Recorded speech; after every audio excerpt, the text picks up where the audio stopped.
영화 인셉션 보셨나요? 거기에 꿈꾸고 있는 사람의 꿈 안에 침투해가지고서는 꿈 안에서 기억 같은 걸 훔쳐내기도 하고 꿈 안에 꿈으로 일어나죠. 실제로 누군가 꿈꾸고 있는데 이 사람의 꿈속에 들어가는 것이 가능해졌습니다.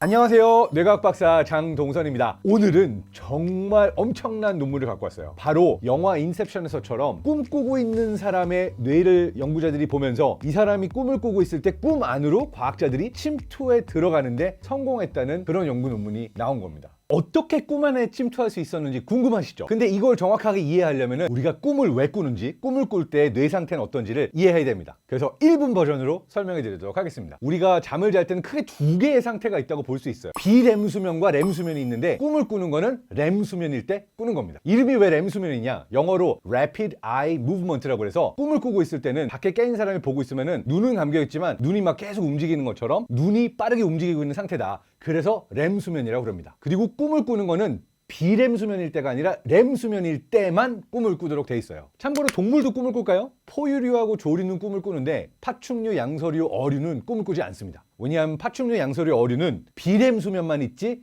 렘 수면이 없거든요. 자, 그렇다면 왜 렘 수면이 포유류와 인간과 조류만 있는 걸까요? 그 이유는 꿈을 꿀 때 무슨 일들이 일어나는가라는 거와 상관이 있습니다. 보통 잠을 왜 자야 될까요? 우리가 인생의 3분의 1을 잠으로 허비한다 이런 느낌이 있을 수가 있는데 잠을 자는 이유는 간단합니다. 바로 낮 동안에 경험했던 모든 것들 중에서 기억해야 될 건 기억하고 기억하지 말아야 될 것들은 버려버리고, 그러니까 우리가 잊어버리기 위해서 잠을 잔다고 할 수 있어요. 근데 필요 없는 것들은 떼내고 기억해야 될 것만 남기는 게 비렘 수면 때 일어나는 거예요. 그러니까 모든 동물들도 하루 종일 경험한 것 중에서 남겨야 될 것들만 남겨놓고 비렘 수면은 모든 동물들이 필요한 거죠. 그렇다면 렘 수면, 꿈을 꾸고 있는 렘 수면은 왜 필요할까? 렘 수면 때는 단순히 기억했던 어떤 정보들만 남아있는 게 아니라 이 정보들하고 배웠던 것들이 나의 것으로 소화되는 그러한 순간이 바로 꿈을 꾸는 순간이에요. 예를 들어서 10년, 20년, 30년 동안 살아오면서 쌓여왔던 나의 인생 히스토리가 있잖아요. 그럼 새롭게 오늘 하루 경험한 것들이 내 인생의 히스토리 일부로 녹아 들어가야 되는 거죠. 근데 그 녹아 들어가는 과정이 꿈을 꾸고 있는 렘 수면 때 나타나는 거라고 이야기를 합니다. 근데 이것만 일어나는 게 아니라 감정의 해소도 일어납니다.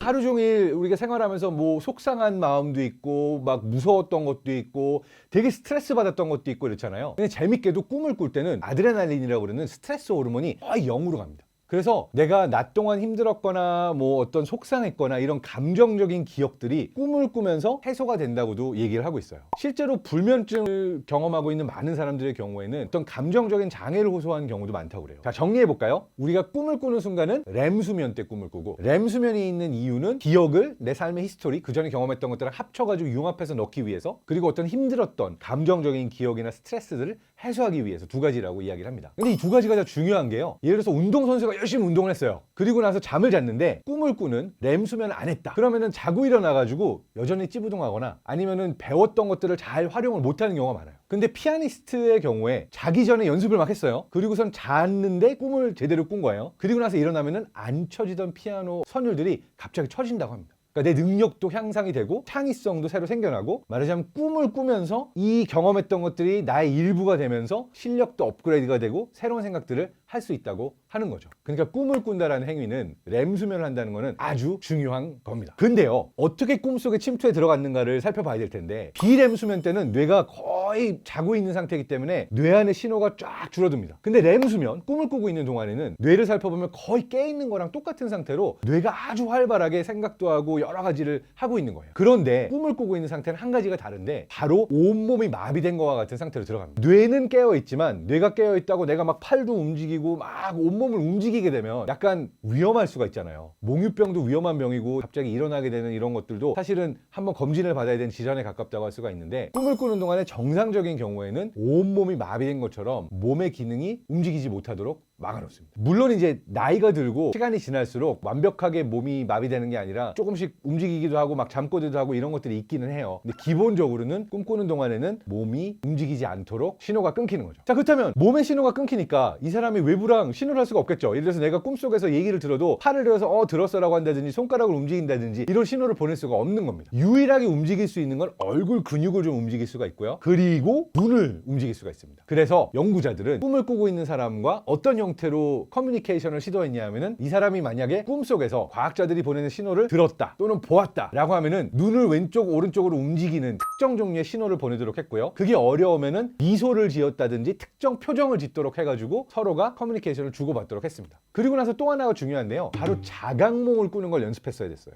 자각몽은 뭐냐면 내가 꿈을 꾸고 있는데 내가 지금 꿈을 꾸고 있네? 라는 걸 스스로 자각할 수 있는 상태를 자각몽이라고 합니다. 영어로는 lucid dreaming이라고 그래요. 근데 이거는 정말 훈련을 통해서 배울 수 있는 능력이라고 그래요. 이 연구에서는 잠자는 세션을 57번 가져갔고 36명의 피험자들을 모집한 다음에 이 피험자들이 자각몽을 꿀 수 있도록 연습을 시켰어요. 그리고 자각몽이 꾸어졌다라고 해서 내가 꿈속에서 내가 지금 꿈을 꾸고 있다 라는 걸 인지했다고 그러면은 외부에 신호를 보낼 수 있도록 한 거죠. 꿈을 꾸고 있다는 건 우리가 뇌파를 통해서 확인할 수가 있고, 꿈을 꾸고 있는데 스스로가 꿈속에서 내 꿈을 꾸고 있다는 걸 알아차려서 신호를 보내게 되면 그때부터 커뮤니케이션을 시도를 한 겁니다. 다양한 방법, 누구한테 이게 맞아 틀려라는 yes, no 질문도 있었고, 그 다음에 수학 문제를 푸는 질문도 있었고, 다양한 질문들을 한 다음에 이 사람이 맞는 대답을 하는지 안 하는지를 본 게 이 실험이에요. 생각해보세요. 지금 잠을 자고 있는데, 밤에 잠이 들었어요. 꿈을 꾸고 있는데 밖에서 이 사람이 자고 있는 걸 보고 있는 과학자들이 눈에 신호를 주는 겁니다. 이렇게 헤드라이트 같은 걸로 반짝반짝반짝 신호를 주기도 하고, 뒤에다가 4 빼기 1은 몇이지? 이런 식으로 질문을 던지기도 하는 거죠. 그런데 질문을 듣고 또는 눈에 깜빡이는 영상을 보고 꿈속에서 꿈을 꾸고 있던 사람은 뭐라고 느꼈냐면, 차를 타고 운전을 하는 꿈을 꾸고 있는데 갑자기 차 라디오에서 4 빼기 1은 이런 목소리가 들리더라는 겁니다. 아니면은 밖에서 눈에다가 빛을 비춰줬을 때 꿈을 꾸고 있던 사람은 방 안에 빛이 환해지면서 모르스 부호처럼 신호가 오는 거를 느끼고, 그리고 나서 꿈을 꾸고 있음에도 불구하고 꿈속에서 답변을 한 겁니다.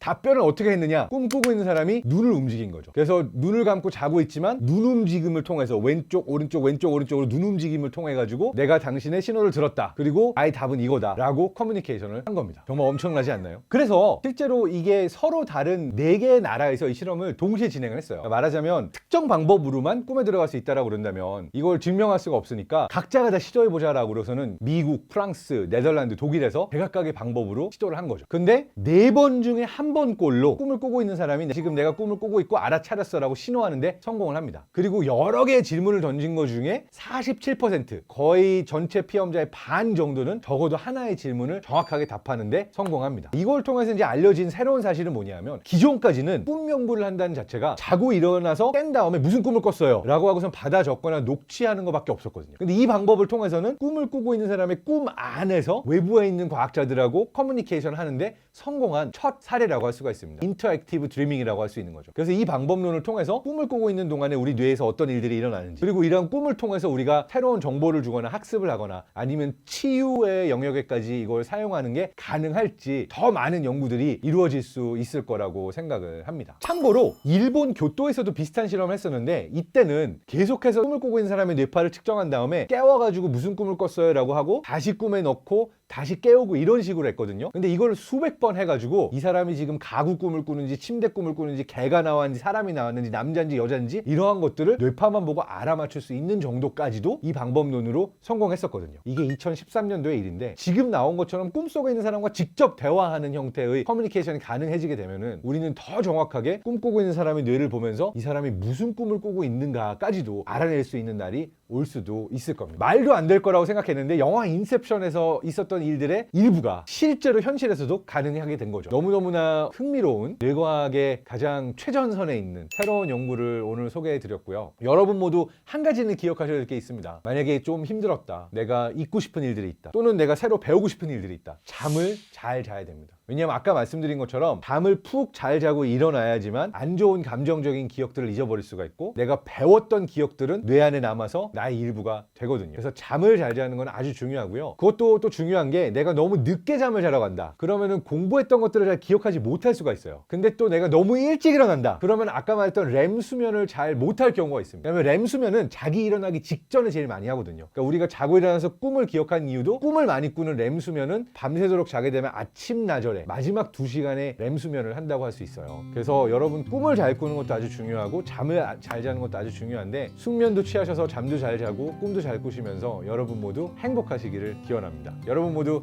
행복하세요.